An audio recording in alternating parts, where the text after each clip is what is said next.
Muito bem, muito bem. Segunda-feira, 10 de agosto. Segunda-feira é dia de live da Vinews Brasil. E hoje a gente vai conversar com Francisco Turra, presidente da BPA. Ele está prestes a sair. Deixa eu já fixar o comentário aqui, pessoal. Francisco Turra. Eu não vou nem colocar o que é, eu só vou escrever Francisco Turra. Ele dispensa apresentações, vocês não acham? Obrigada para a turma que está entrando aí. Vamos ver aqui se o Francisco Turra já está online para eu mandar convite. Boa noite, turma. Muito obrigada pela audiência de vocês. Muito obrigada por estarem aqui. A Mais Oficial, a Vimig, é a turma... Opa, vamos lá. Deixa eu encontrar. Helenita, boa noite. Dione, Sanovitas Laboratórios. Hoje eu falei com a Roberta do Sanovitas. Isadora, Túlio... Vera, William, Kleber Watanabe também está sempre por aqui, já virou meu amigo íntimo já, o Kleber. Seu Francisco entrando, eu coloco ele por aqui. Segunda-feira é o melhor dia da semana, é o dia da live da Vinews Brasil. Vamos lá, pessoal.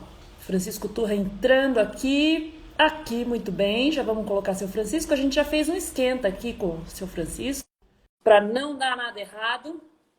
Temos 18 pessoas online, Criatório, Guess, Davi, Marta, Rogério, Yuspa, boa noite. Eu gosto do público da nossa live, viu? É só turma qualificada.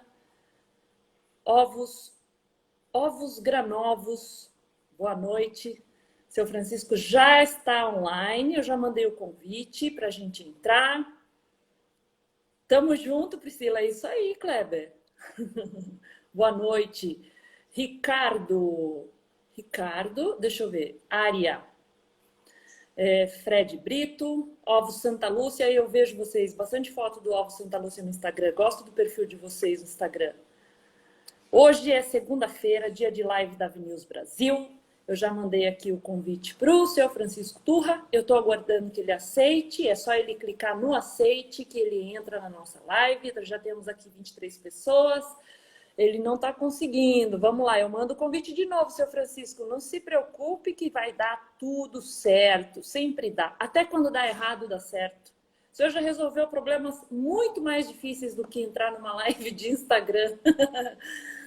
Vide os casos de 2017, depois 2019 e agora 2020. Aí, seu Francisco. Estamos aí. Estou quase te chamando de São Francisco. Quase. Falta muito, né? Não, acho que me falta muito, não. Porque depois que a gente... Eu já falei isso daí pro senhor e eu reafirmo. Depois que eu entrei na avicultura, eu já vi tanta zica. É um ano sim, um ano não, 2 anos sim. E o senhor tá no meio desse rolo todo. Eu falo assim, mas da onde que vem o gosto de abraçar essa confusão toda? É verdade. O que é verdade. O que é entrar numa live, né, seu Francisco? Mas olha, realmente muito da história é isso mesmo, superação. Mas eu acho que a gente tem que agradecer a Deus porque não tendo desafios, a gente não teria prazer em estar na BPA. E eu sinto uma paixão enorme pelo que eu faço desde o primeiro instante. Eu lembro assim, abril de 2008. Eu levei junto o Ricardo Santin, que me acompanhou no Ministério, na Conab, e que hoje é nosso diretor executivo e o futuro presidente da BPA, para minha alegria. Significa que nossa fórmula deu certo. Então nós chegamos, não era a BPA, era o BABEF, era aliás a BEF só, Associação Brasileira de Exportadores de Frango. 23 empresas. Recebemos esse mandato de uma pessoa extraordinária, o Christian Lobauer, um dos brasileiros mais inteligentes que eu conheci, competentíssimo, ficou um tempo conosco, depois tomou seus rumos assim, mas nós fomos montando a equipe, descobrindo, conhecendo. Eu já tinha vivido o setor por ter passado no Ministério, Conab, etc., e fomos exatamente... descobrindo quais as formas para a gente ter uma ótima gestão. Em primeiro lugar, uma equipe encontramos maravilhosa, preparadíssima, pessoas do bem, é o que nós gostamos e conhecemos. É o que nós sabemos fazer com pessoas do bem. Porque você não tem um sofrimento maluco para viver o que eu vivi numa Conab, por exemplo, onde a equipe da casa era maravilhosa e os enxertos complicados. Então nós aí na BPA, na ABEF, tínhamos uma equipe muito boa. E por isso a gente teve umas conquistas que eu ainda lembro. Por exemplo, um desafio que foi proposto para nós, pelo ministro Forlan, foi o seguinte: olha, o Brasil está pagando $1.000 de licença de exportação por tonelada, empresas frias estão fazendo isso, estão sugando $1.000 por tonelada para vender licenças para nós. Formam firmas frias e se adonam das cotas dos compradores e temos que pagar para eles. Tem que superar. Como é que está? Não, isso aí está no governo, na Camex. E nós fomos e conseguimos, como um dos primeiros movimentos lá, resolver essa questão que causou espanto até para a turma, porque ninguém acreditava que seria possível fazê-lo. E até hoje, graças a Deus, nós estamos vendendo numa fórmula por performance que é justa. Cada empresa recebe o seu quinhão pelo que vendeu nos últimos 3 anos, e assim está andando super bem, sem nunca ter causado dissabor algum a nós. Também nós tivemos aí uma vitória de painéis contra a Ucrânia e a África do Sul. Havia painel de todo lado contra o Brasil, porque todo mundo saberia que o Brasil ia ser o que é. Poderoso, capaz e com muita capacidade de reação, mas competitivo acima de tudo. Aí nós tivemos também a abertura do mercado chinês em 2009. 9 anos, que desafio. Foi uma coisa assim incrível. Eu recordo, a gente esteve na China acompanhando uma missão presidencial, eu ao lado da Petrobras, de outras grandes empresas do Brasil, né, da Vale, etc. E a única conquista do dia foi a abertura para o Brasil exportar carne de aves para a China. Parecia uma coisa pequena, mas hoje nós estamos vendo que a China é o maior destino para carne de aves, suínos e bovinos também. Não só ela, mas toda a região lá é fantástica para nós. Ela trouxe a região inteira. A Ásia inteira veio e caiu nas nossas mãos a partir de um ato que aconteceu, de uma atitude de coragem, de persistir, imprimir um folheto em mandarim, né, levar para lá e causar espanto e surpresa à missão presidencial que estava lá quando só abriram para o frango brasileiro. Então, Priscila, o início das minhas lembranças com a BEF. Então, lá estava também um diretor que me acompanha até hoje, diretor José Perboire, competente, era, aliás, o único diretor que havia além da presidência. E os demais eram cargos mais de assessoria para a gente montar um time novo e iniciar uma empreitada muito bonita. Seu Francisco, a gente, assim, eu sou tão informal assim na conversa que eu pulei a apresentação e a gente entrou no bate-papo, mas não tem problema. Eu ia fazer uma apresentaçãozinha aqui rápida. A maioria das pessoas já sabe, né, que o senhor nasceu em Marau, formou-se em Direito em 1968 pela Universidade de Passo Fundo, em 74 pela PUC, o senhor se formou em Comunicação, foi prefeito da sua cidade natal, deputado estadual, federal, além de ministro da Agricultura, foi presidente do Banco Estadual Gaúcho Banrisul, o cargo que deixou para compor a administração federal do Fernando Henrique Cardoso como presidente da Conab. Depois passou a ministro da Agricultura, onde esteve por mais de 1 ano. E foi a época que a safra de grãos bateu recorde, o investimento em agricultura familiar duplicou. E quando foi encaminhada a proposta de isenção total também de impostos para os produtos da cesta básica. Em 2007, o senhor assumiu a vice-presidência do BRDE, que é o Banco Regional de Desenvolvimento do Extremo Sul, e no ano seguinte foi convidado a presidir a ABEF, Associação Brasileira dos Produtores e Exportadores de Frango. Só antes de entrar na primeira pergunta, eu queria agradecer o pessoal que está entrando aqui, que eu vi aqui, ó. Dilceu da Silva Costa tá falando aqui, grande brasileiro. William Tomasi, boa noite. Ricardo Santin, parabéns, Priscila, por trazer nosso mestre para esta live. O Nélio Randi, boa noite. O Cassiano Bevilacqua, da COB, também está aqui presente. O Paulo César Martins, este é um brasileiro de verdade, do qual nós nos orgulhamos profundamente. A gente tem aqui 38 pessoas online. A Mônica Fukuoka, do Sindiavis. E a primeira pergunta, depois dessa rápida apresentação que eu tenho, é a seguinte. Eu citei aqui, quando a gente divulgou essa live, eu falei que a BPA é a maior associação de proteína animal do mundo. Isso é muito significativo, né? Leva a gente a pensar sobre a importância do trabalho realizado pelo senhor nesses 12 anos, né? Eu queria complementar que esse posto alcançado pela BPA, ele é resultado primeiro da fusão da UBA com a UBF, que deu origem à UBABF, e depois a união da UBABF com a ABPEX. O senhor sempre esteve à frente dessas articulações. A gente lê um pouco da história, sempre está lá o senhor Francisco Turra. O senhor já mirava na futura ABPA quando da criação da UBABF? Não, a gente realmente foi fazendo bem o trabalho e chegou um momento que, ao natural, os associados das duas entidades entenderam que seria o caminho formar uma única. E aí nós trouxemos o Dr. Ariel, uma grande, extraordinária personalidade, e ele juntou conosco e fizemos a UBABF.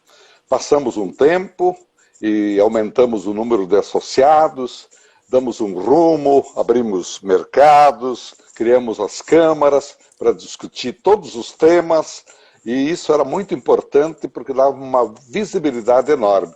E, inclusive, foi nesse tempo que a gente criou o CIAVES, Salão Internacional da Avicultura, e depois Suinocultura também, quando unimos com a BIPEX. Um passo, assim, ousado, importante também, porque duas culturas. Antes era exatamente o mesmo setor, produtor e agroindústria, deu certo. Depois juntamos a BIPEX, que tem produtor independente e integrado também, mas terminou dando muito certo. Hoje a maior alegria minha, se você me perguntar, vou ter que responder agora qual é. É que nós não temos assim divisão nenhuma entre grande, médio, pequeno, suínos e aves. Nós defendemos a proteína animal, o setor, estamos juntos. As grandes convivem absoluta e perfeitamente bem com as pequenas, e as pequenas com as grandes, e no início a gente sentia um ciúme danado, um temor, sufoco, predomínio e etc. E aos poucos nós fomos aplainando. 12 anos, você acredita, reunião do conselho mensal, nunca tivemos necessidade de votar um tema. Tudo foi consensado, ajustado, arrumado, união absoluta. Então isso realmente é gratificante. Veio também. Sim, só para completar, veio conosco na BIPEX o Dr. Rui Vargas, um grande técnico, valoroso, de reconhecida competência também. Formamos a diretoria então. O Ariel, o José João Santin, que passou a ser o diretor de mercados e continua agora diretor executivo e o presidente, o Dr. Rui e José Perboire. Montamos um time muito bom e deu mais do que certo. Tem dado muito certo ainda, né? Inclusive o Dr. Ariel está comentando aqui, ó, grande liderança do agro brasileiro. Está presente na nossa live. A Marcele Santana Araújo está fazendo uma pergunta que ela é um pouco mais aberta. Só para a gente não perder, Marcele, eu vou seguir com algumas perguntas e depois eu entro com a tua. Então, seu Francisco, a gente estava falando aqui da união, da criação da UBABF. Eu queria perguntar, o senhor citou várias vantagens aí da união, da criação da UBABF. O senhor pode enumerar uma que foi a maior vantagem da união das duas entidades avícolas? Eu te diria que foi a sinergia que gerou uma força política incrível. No CIAVES a gente chegou a trazer 7 governadores, ministros de Estado, parlamentares e tudo. Ou seja, nós criamos uma entidade com musculatura, com muita força. 140 empresas ou entidades estaduais juntas, é óbvio que foi muito diferente do que você ter 23 na mão.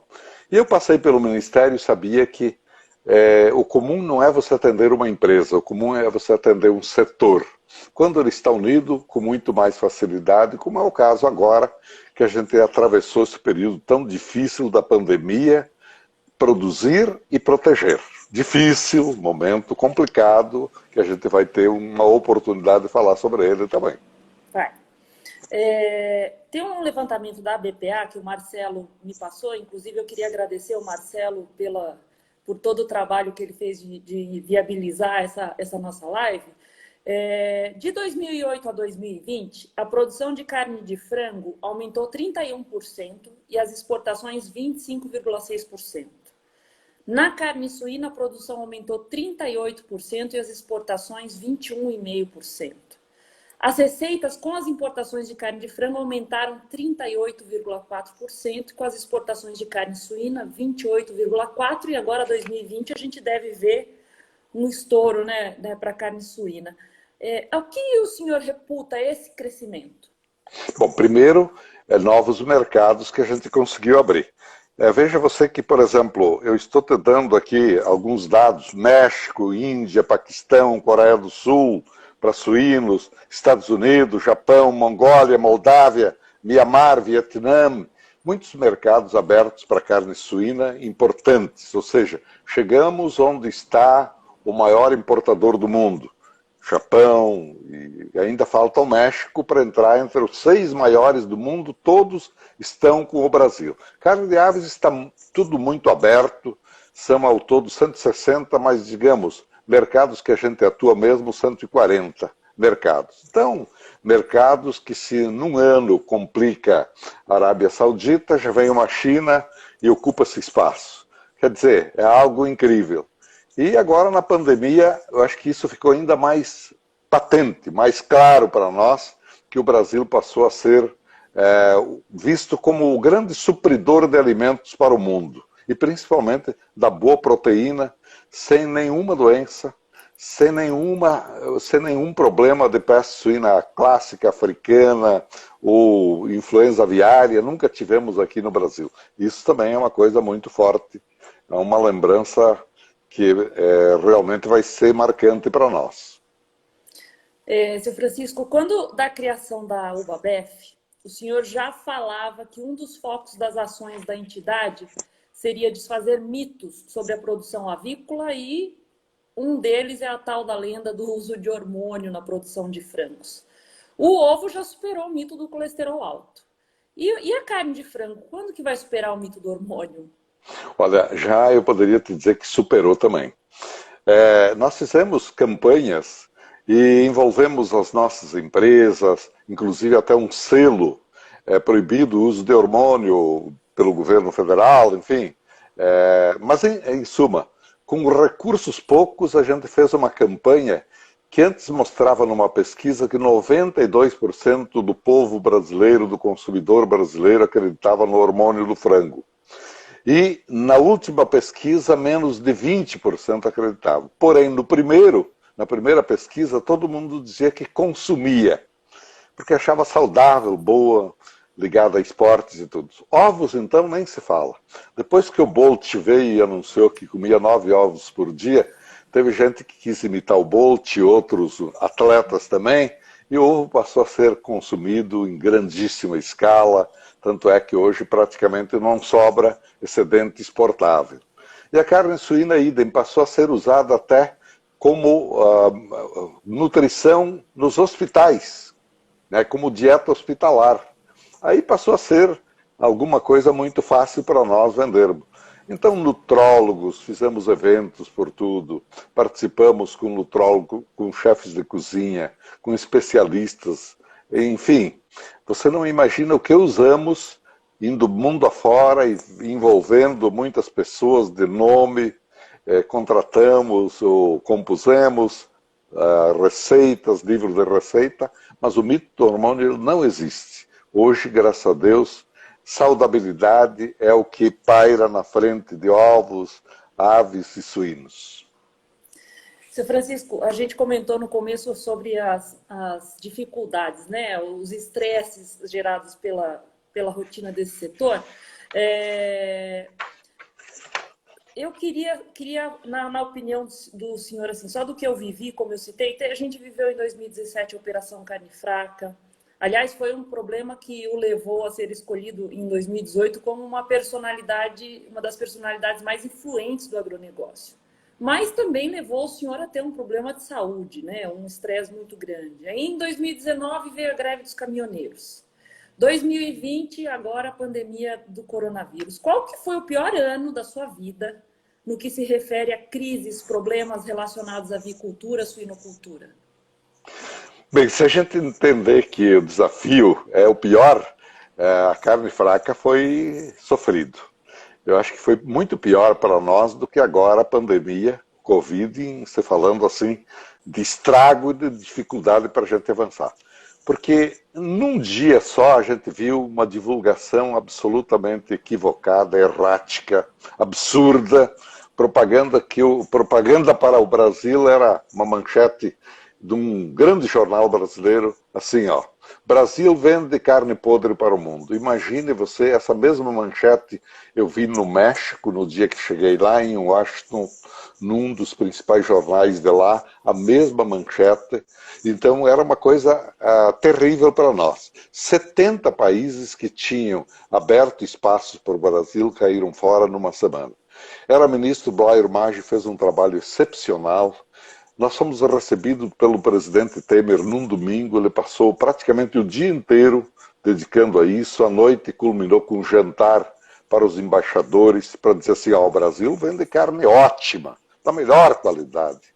E ainda deu zebra que fomos numa churrascaria que se abastecia com carne importada. Então não faltaram ainda notícias para dizer assim, naquela noite a carne era boa porque era importada, quando na verdade era absolutamente nossa, e você sabe como é a nossa carne de primeiríssima qualidade, seja de aves, suínos, bovinos, gostosíssimo. Mas olha, o que aconteceu de importante foi no dia seguinte, segunda-feira. Nós fizemos aí uma conferência, o Marcelo organizou junto com também o comunicador da BIEC, e organizamos uma coletiva com 110 empresas de comunicação participando. Eu fiquei impressionado, tinha gente deitada, com câmeras ligadas para nós, e nesse interim, durou praticamente das 9 ao meio-dia, quando chegava uma notícia para nos retirar da relação com o país, eu fazia questão que a secretária viesse e dissesse, e eu dizia, ó, Egito, Portugal, Coreia, tá. E aí causou espanto na imprensa que começaram a dizer assim, olha, o Brasil comunicou mal, é injusto. Tecnicamente o Dr. Rui mostrou, ácido ascórbico é permitido.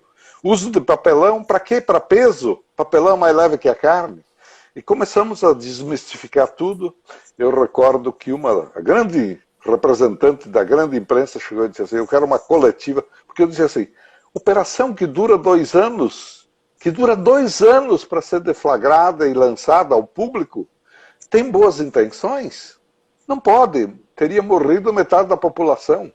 E aí isso causou um impacto grande, eu sei que nós fizemos aí uma defesa, todos nós da BPA, Dr. Ricardo, Dr. Rui, Ariel, Perboy, todo mundo se juntou, a BIEC junto, ministro Blairo sensacional, foi na defesa e conseguimos superar. Mas depois veio um novo episódio que foi a Operação Trapaça, junto dessa, e aí sim realmente eu vivi um momento de estresse, não conseguia mais regular minha pressão e terminei 30 dias no Albert Einstein, sendo 9 deles na UTI. Realmente a causa eu estava apaixonado para superar e isso foi muito difícil, um momento extremamente difícil. Eu posso recordar que a recuperação depois da imagem, ela veio com muito suor e sacrifício. Não apenas junto às embaixadas, mas com missões, encontros, eventos, defesa, o Ministério todo de uma maneira tão intensa que eu recordo que tinha gente que passava a noite por causa do fuso horário, difundindo a mensagem de defesa do nosso setor. Poderíamos ter ido para o espaço.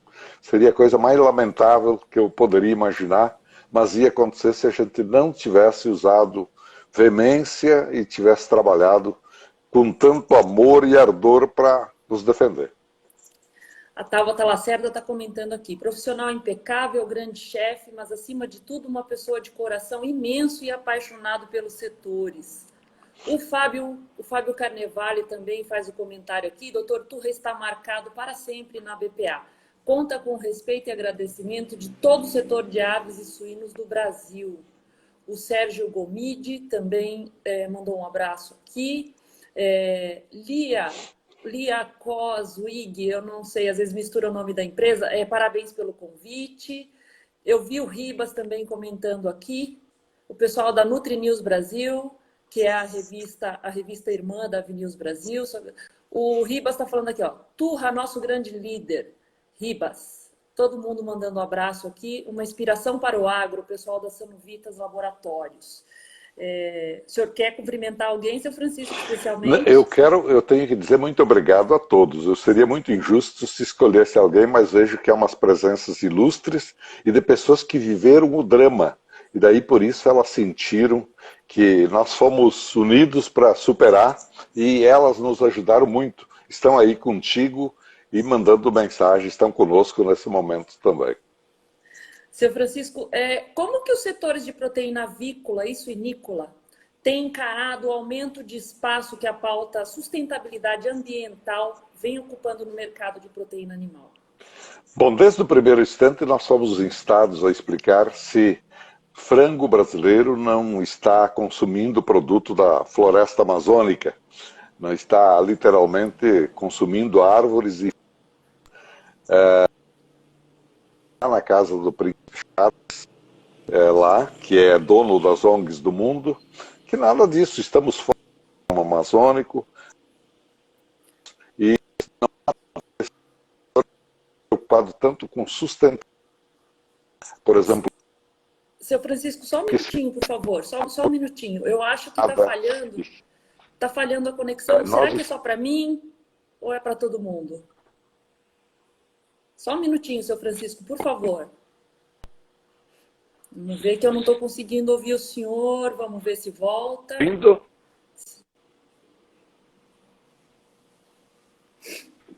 Vamos ver.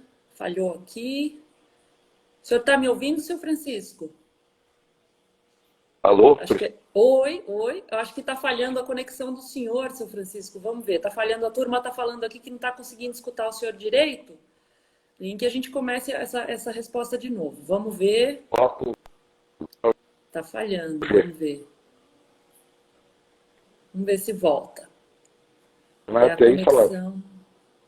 Às vezes acontece isso mesmo. As cooperativas... o senhor Irineu, atual presidente do Sindiavipar, está agradecendo aqui. As cooperativas agradecem muito ao presidente Turra. Vamos ver se a nossa conexão volta aqui. Qualquer coisa, seu Francisco, a gente sai e volta. Se o senhor topar, às vezes ajuda. É que nem o pessoal da internet, quando você liga, né? Minha internet está falando, ele fala, desliga o roteador. Essa solução você não precisava nem ter ligado, né? Seu Francisco, eu vou sair e eu volto. Tudo bem, Marcelo? O que você acha? Olha lá, seu Francisco caiu. Vamos lá. Eu vou tentar colocar ele de novo aqui. Nem desconectei para não perder a turma aqui. Seu Francisco, vamos ver. Eu acho que a conexão dele deu uma falhada lá. Vamos lá. Aí, agora sim. Deu certo de novo? Voltamos? Agora voltamos sem interferência. Então vamos de novo falar dessa questão ambiental, porque acho que ficou a resposta inteira prejudicada. Não, a questão ambiental, ela para nós sempre foi muito importante. O nosso setor cuidou muito da água, cuidou muito da proteção florestal que está junto. É lindo você ver as próprias imagens que a gente tem. Além, naturalmente, de seguir todas as regras internacionais relacionadas ao insumo e etc. Então, o meio ambiente para nós tem tudo a ver. Inclusive, nos CIAVs nós distribuímos sementes exatamente para a gente reflorestar. E há muitas das nossas empresas que têm reflorestamentos enormes, exatamente para a gente contribuir para que nós possamos ter todas as condições de reduzir gás de carbono e etc., as emissões de carbono. O nosso setor, nesse aspecto, cuida e cuidará muito, porque sustentabilidade é o tema do século XXI, e isso sim vai ser impeditivo para você, às vezes, perder mercados em alguns lugares. Eu tenho uma pergunta aqui do Leonardo, vamos ver aqui, ó. O Leonardo Vega está perguntando aqui, um dos mitos lá fora é o desmatamento causado pelo agronegócio brasileiro. Como a associação tem tratado essa questão? Acaba sendo uma pergunta que tem a ver com o que nós acabamos de falar, né? E o Daniel também fez uma pergunta. Qual a expectativa para exportação de ovos? Ele está querendo saber dados de mercado. E a Marcele, eu já vou fazer as 3 perguntas e a gente vai fazendo bem bolado, seu Francisco. A Marcele tinha perguntado qual a sua avaliação sobre a atual gestão do Ministério da Agricultura. Bem, primeiro eu vou começar até pelo fim. A atual gestão para nós é impecável, desde a cabeça, tronco e membros. Estamos aí sendo hiper bem assistidos, a ministra Tereza Cristina criou uma sintonia extraordinária com o setor, a equipe está maravilhosa, nos ajudou a passar esse período terrível, nos ajudou muito, compreendeu, esteve ao lado, fantástico. Bom, primeiro caso, primeira pergunta foi o que nós fazemos para a gente desmistificar inverdades que correm no mundo. Que absurdo você ouvir de um europeu que o Brasil desmata, se ele desmatou 99% do seu território, o que tem é plantado hoje lá, e nós temos 66% de floresta nativa como Deus nos deu. Essa história de fogo na mata derrubada, é óbvio que tem que coibir e mostrar que se coíbe. Tem que fazer. Não dá para a gente ser complacente com isso. Porém, tem que repor a verdade. Existe uma lei de biossegurança, um código florestal no Brasil, e o que é legal, é legal.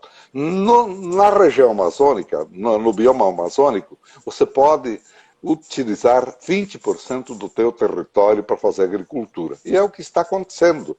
Veja que eu estou falando de todo o entorno, não é apenas da Amazônia legal.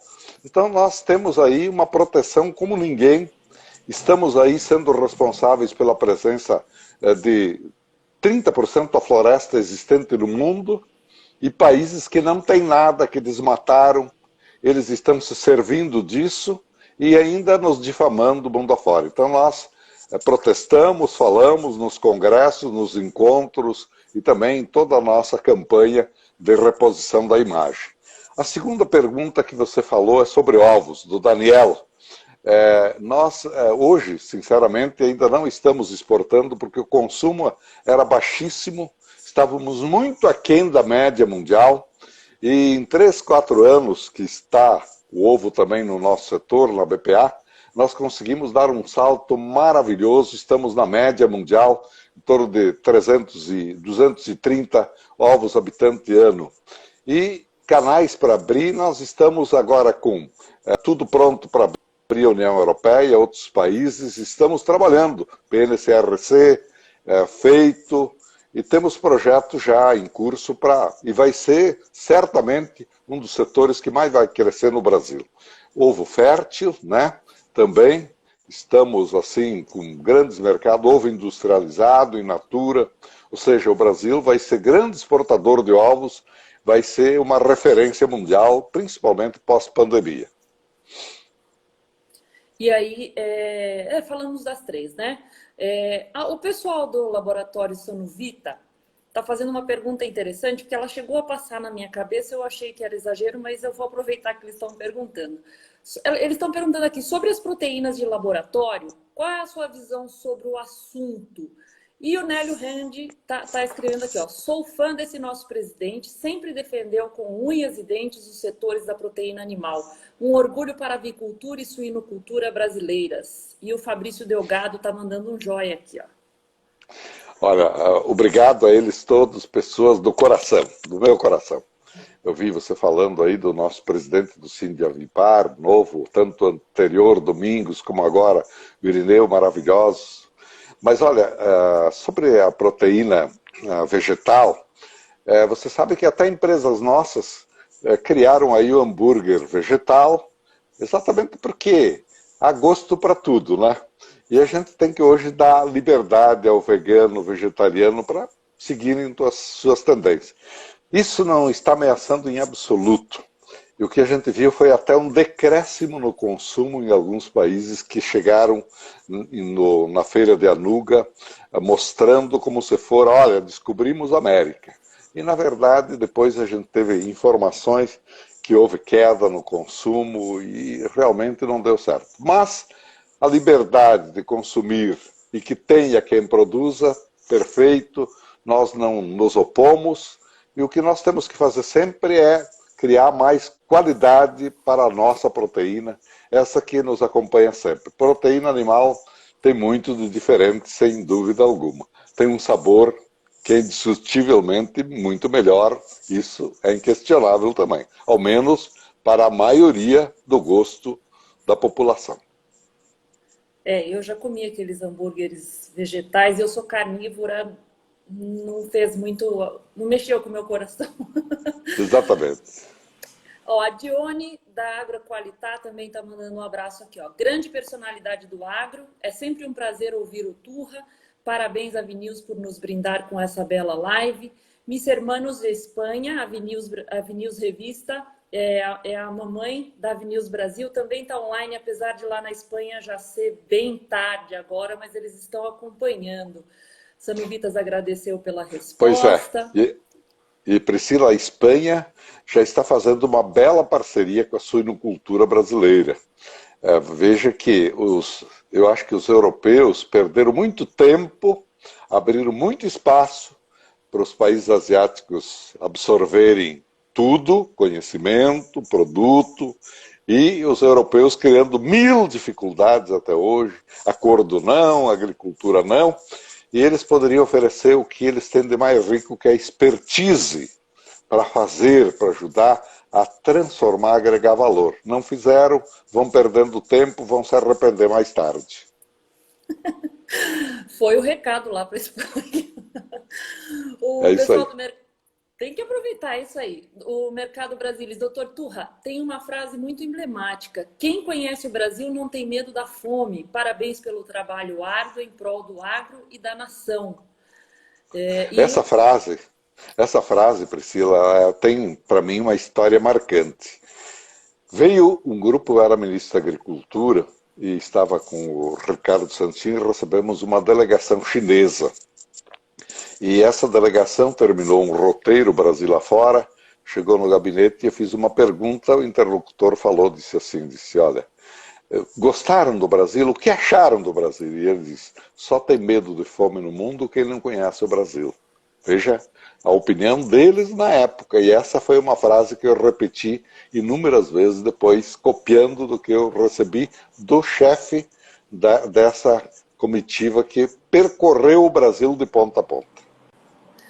Vamos ver aqui, o pessoal do laboratório Sanuvitas está falando aqui. E sobre o conceito One Health na proteína animal, como explorar esse tema para fortalecer ainda mais o agro brasileiro? Como explorar, qual é o tema que cortou um pouco? O tema One Health, saúde única.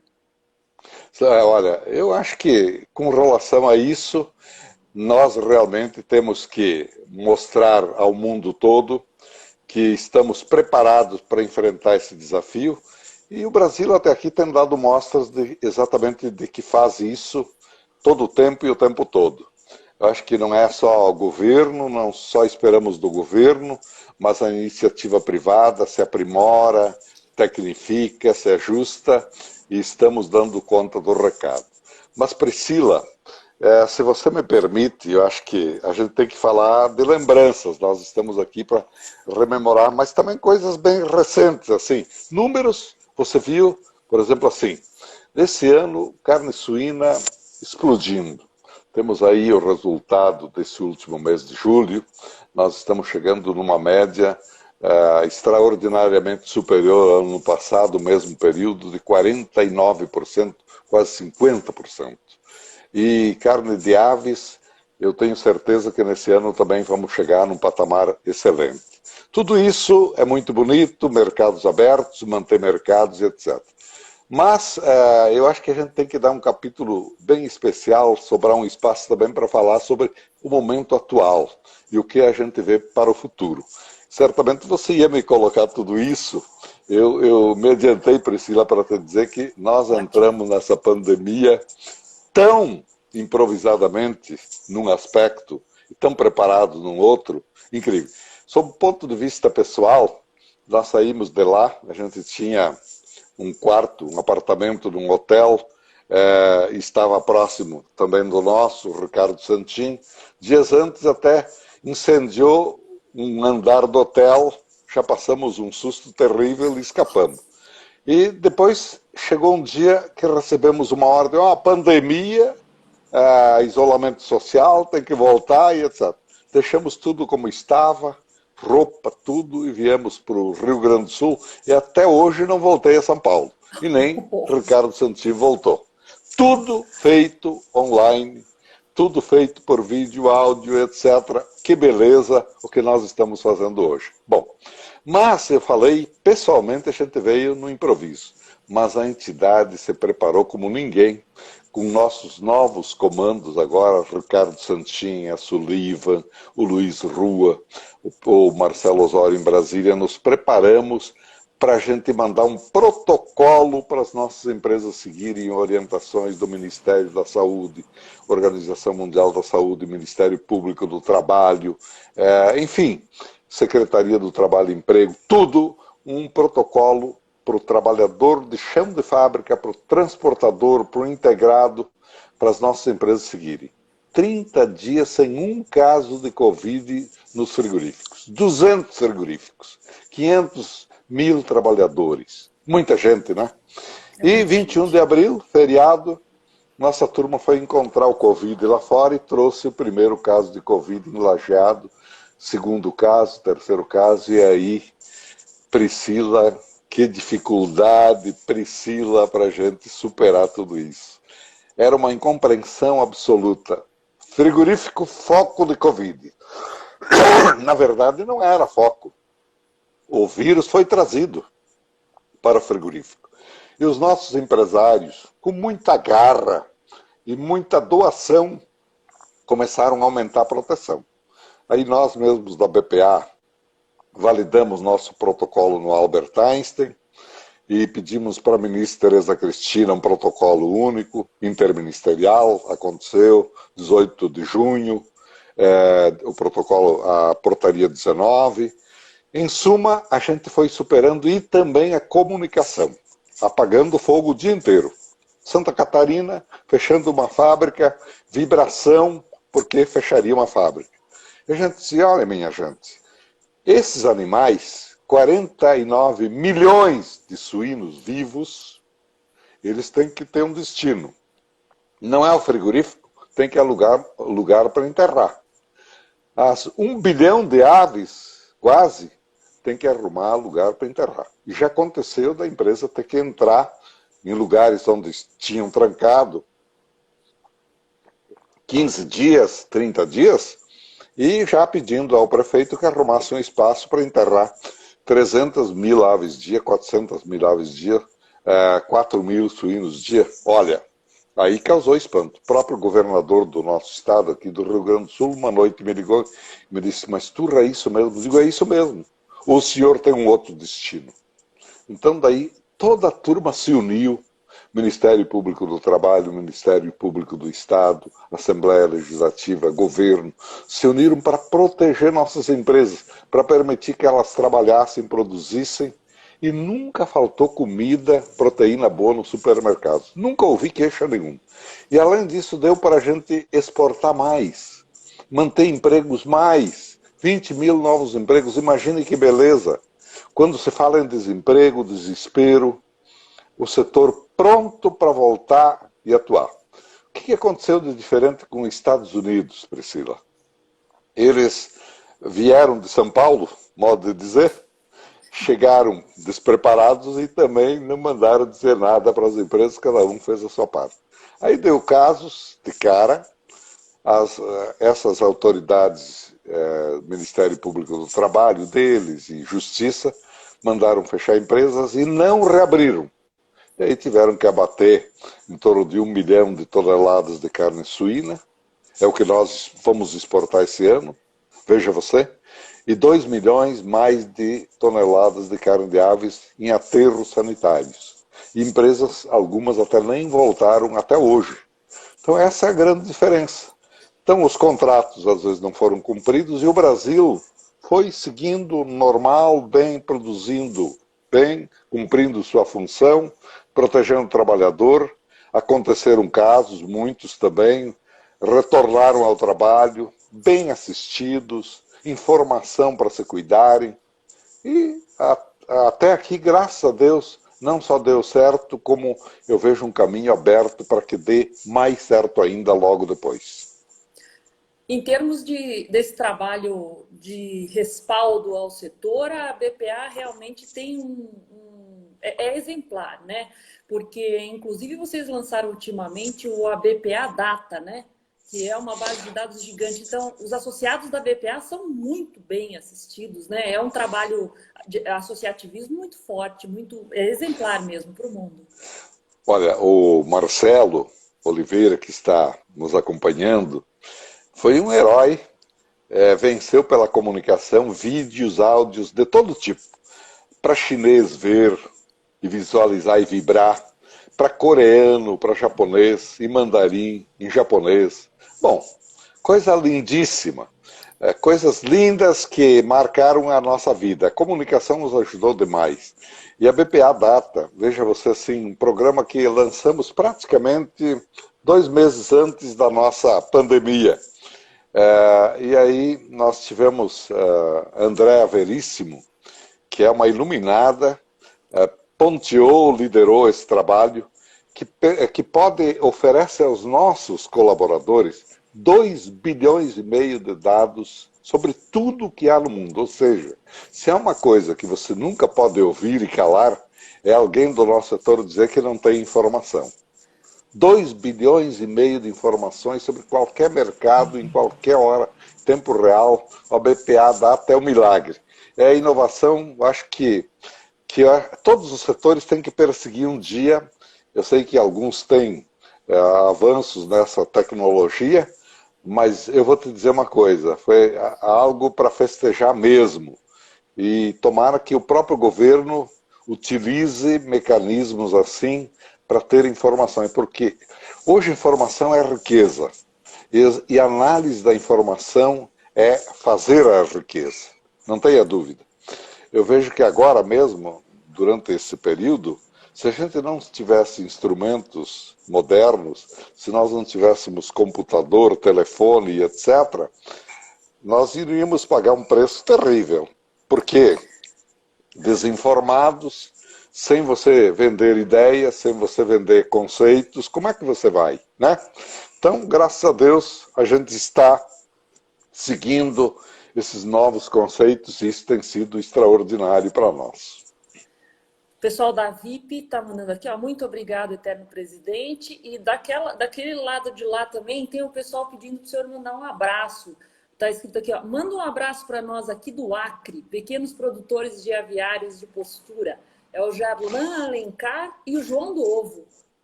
Ah, imagine que beleza! E eu tive a oportunidade, quando o ministro, de ir para o Acre. Talvez foi o primeiro ministro que chegou lá, para ver as riquezas deles.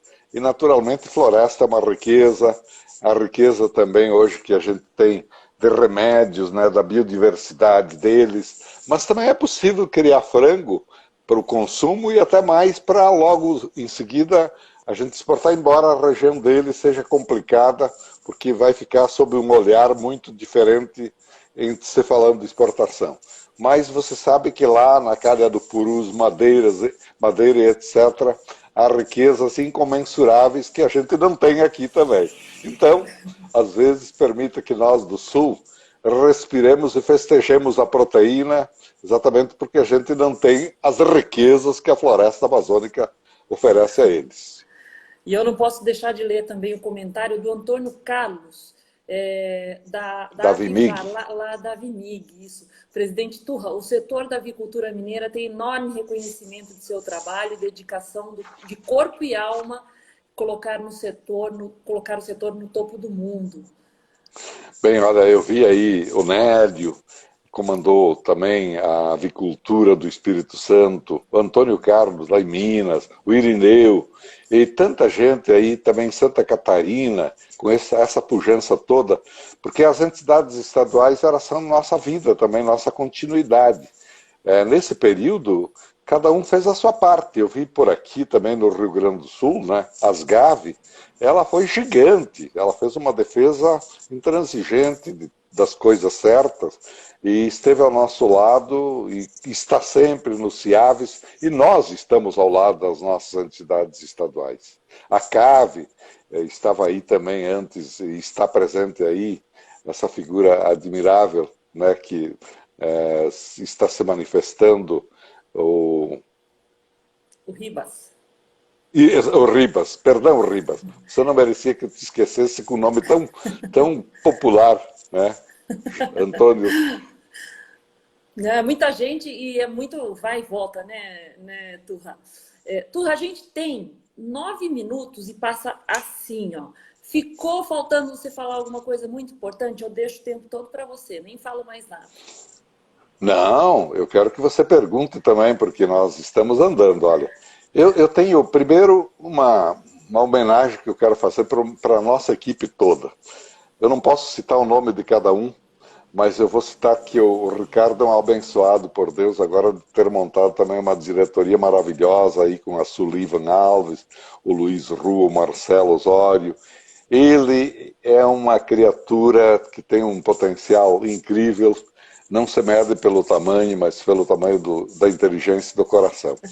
Então, uma equipe maravilhosa que nos acompanhou antes, o Ariel, sabe tudo, uma enciclopédia, o Dr. Rui, um técnico competentíssimo, me acompanhou no DIPOA, no Ministério da Agricultura, e depois na direção também, José Perboyle, administrando com tanta garra.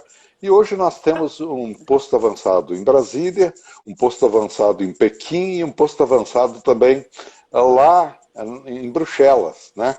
Então, o Emiliano Alonso, o Zé Mário em Pequim fazem parte da nossa grande equipe. Isso também é muito importante.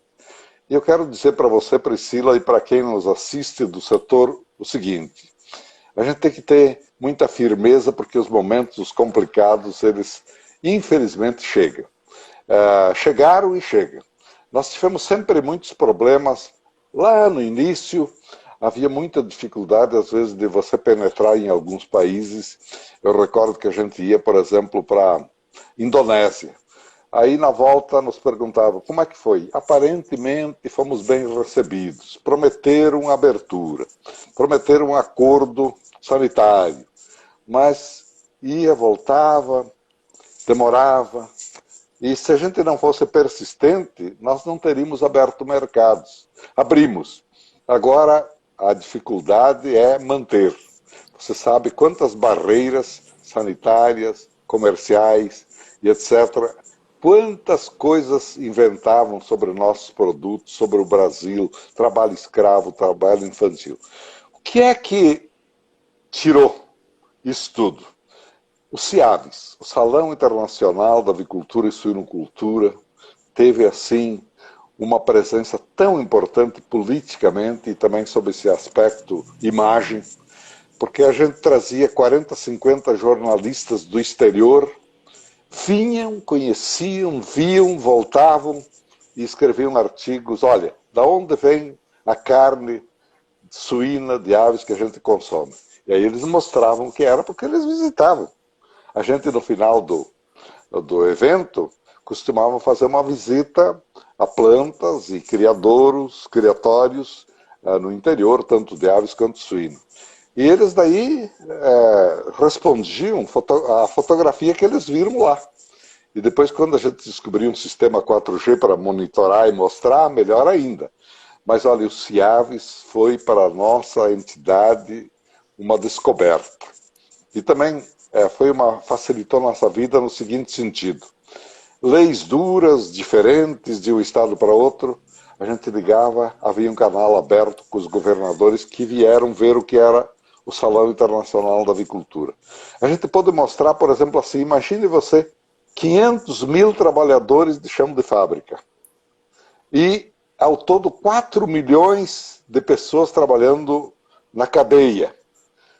Desde o produtor de ração, de insumos, equipamentos, medicamentos, etc. Todo mundo envolvido, 1 milhão de empregos diretos e muitos indiretos. Você imagine o potencial de um setor, né? Então o governo começou a valorizar. Dizer, olha, e aliás, quero te repetir aqui uma verdade que eu não poderia esquecer. O IBGE relatou que dos municípios mais desenvolvidos do Brasil, o IDH mais elevado do Brasil, nós temos aí nos estados diferentes, desde Lucas do Rio Verde, Goiás, desde, por exemplo, Rio Verde, no Mato Grosso, lugares onde há avicultura e suinocultura. No Paraná, aí você vê esses municípios do oeste paranaense, você vê Chapecó em Santa Catarina, você vê Lajeado no Rio Grande do Sul, nossa Amaral está entre os primeiros também. Então, IDH sempre o mais elevado, Videira, Concórdia, municípios com IDH elevado, municípios desenvolvidos, avicultura, distribuição de renda, ela não concentra renda, espalha a riqueza pelo Brasil afora. Então, o Brasil tem que se agarrar muito, tem que se apegar muito a essa atividade. O que seria, para mim, que implementei o Pronaf no Brasil, se não houvesse para o pequeno avicultura, suinocultura, leite, floricultura e fruticultura? O que haveria? Soja, milho, arroz? Como? Não há como. Então, esse é o novo Brasil que a gente desenhou e está dando certo. É por isso que eu quero dizer o seguinte, ó. Eu vou, dia 19, entregar o comando, a presidência, deixar o dia a dia, porque acho que eu preciso refazer minha cabeça e aprender mais também. Mas eu vou participar da vida da BPA no conselho, quero ser um membro atuante, estar junto para acompanhar e para festejar um setor que superou, venceu e vai vencer. Então, saio de alma leve e cumprindo o meu dever. Combati o bom combate, é uma frase bíblica mesmo, e combati o bom combate mesmo. Porque a gente errou, falhou, não posso dizer que nós acertamos tudo, somos limitados, mas a intenção foi de fazer com amor e muita paixão. E isso nos deu um ganho extraordinário também. Por isso, Priscila, não sei se venci, se superei os 9 minutos, mas eu quero te agradecer muito porque você, com a boa comunicação, nos ajudou muito, nos ajudou demais. Muito obrigado a você, a sua revista, o seu time, e junto conosco você só pode vencer, né? Porque a matéria que você carrega na capa é nossa alma e nossa vida, né? Só pode vencer. Seu Francisco, nós temos agora 1 minuto para o encerramento final. Eu acho que assim, o Instagram, a gente não escuta muito as pessoas que estão do outro lado, mas a gente consegue ver os comentários. E eu queria convidar as pessoas que estão online aqui para a gente fazer uma salva de palmas aqui, seu Francisco, pelo trabalho realizado, pela participação na entrevista. Muito obrigada, seu Francisco. Muito obrigado, muito obrigado. Muito obrigado a todos. Muito obrigado aos que mandaram mensagem. Muito obrigado a você, Priscila. Muito obrigado a quem participou. E estamos aí. Vamos voltar. Obrigada, seu Francisco. Boa noite a todos. Um abraço à dona Glace, né? Glaci. Glaci estava online aqui. Muito obrigada. Você sabe que eu tenho, além da Glaci, mais 4 filhos e 7 netos. Nossa família tem 17 integrantes e muito unidos, é bem verdade. A turma é grande.